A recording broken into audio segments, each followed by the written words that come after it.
Queen Victoria's reign dominated the Victorian era in Britain, 1837-1901. Even though the period was tranquil and affluent, there were still problems with the social order. The upper class, middle class, and lower class were the three social classes during this time. For those who were privileged enough to belong to the upper class, manual labor was rarely required. Instead, they were landowners who employed people from lower social classes or made profitable investments. There were three subgroups within this class: the royal, who belonged to a royal family; the middle, upper, who were significant commanders and lords; and the lower upper, who were affluent individuals and business owners. Victorian England's social hierarchy. The fast urbanization and economic growth of this period contributed to the growth of the middle class. It was also known as the bourgeoisie, and it was made up of people who worked hard to support their families and themselves. As local and international trade developed, merchants and shopkeepers rose in popularity as professions.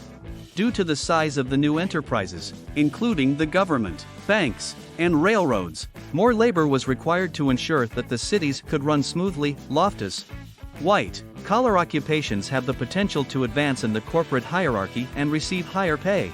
They were able to obtain jobs more readily thanks to their connections to influential people. Additionally, there were two divisions within the middle class: higher level and lower level.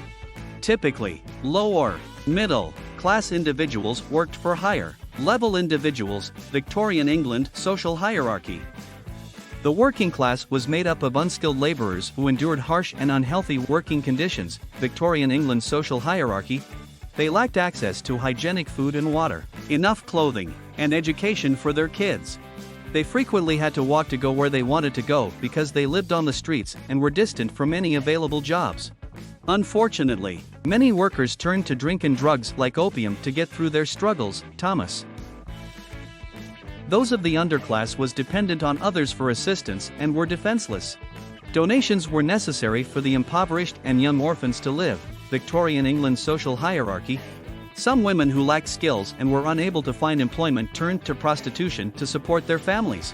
Parliament decided to enact the Contagious Diseases Act, 1864, 1866, and 1869, which permitted prostitution in garrison towns but required that the women be compelled to be examined for diseases because they were so divisive. Landolph.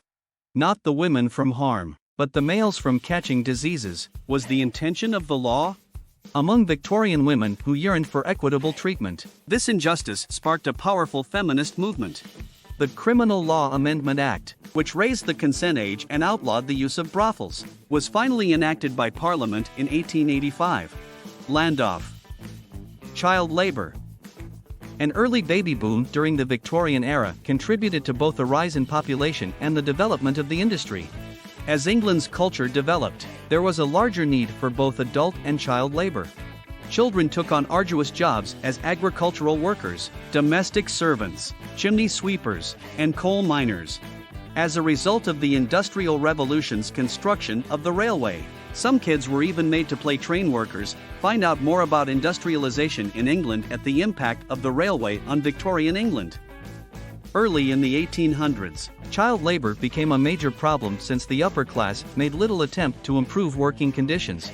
Many youngsters suffered at work because the government was persuaded by the wealthy to spend on luxuries rather than encourage protection for workers. In coal mines, child labor was most brutally practiced. Children were made to work 12 to 18 hours a day in hazardous mines with limited ventilation and rat infestations. As a result of the oppressive working conditions, more mine accidents and fatalities have occurred. Bastardy/childcare. As the population grew, the phrase illegitimacy became common in English society. Due to poverty and unstable marriages, many parents, especially those from the lower classes, were unable to provide for and account for their children. It was also typical for people to have children outside of marriage. When a male would give the female sole responsibility for the child's care and support, the youngster was referred to as a bastard. Children started to struggle with bastardy because it created unstable home environments and, more crucially, prevented them from having equal access to schooling. To provide relief for illegitimate children, the bastardy clause was therefore passed. Nevertheless, it only served to increase child illegitimacy. The Poor Law Amendment Act of 1834, popularly known as the Bastardy Clause, forbade parishes from providing unwed mothers with any assistance. The law required fatherless women and their children to live in workhouses, earning them a bad reputation. Some people did, however, agree with the bill because it would give the needy access to food, clothing, and education. Sexuality and marriage.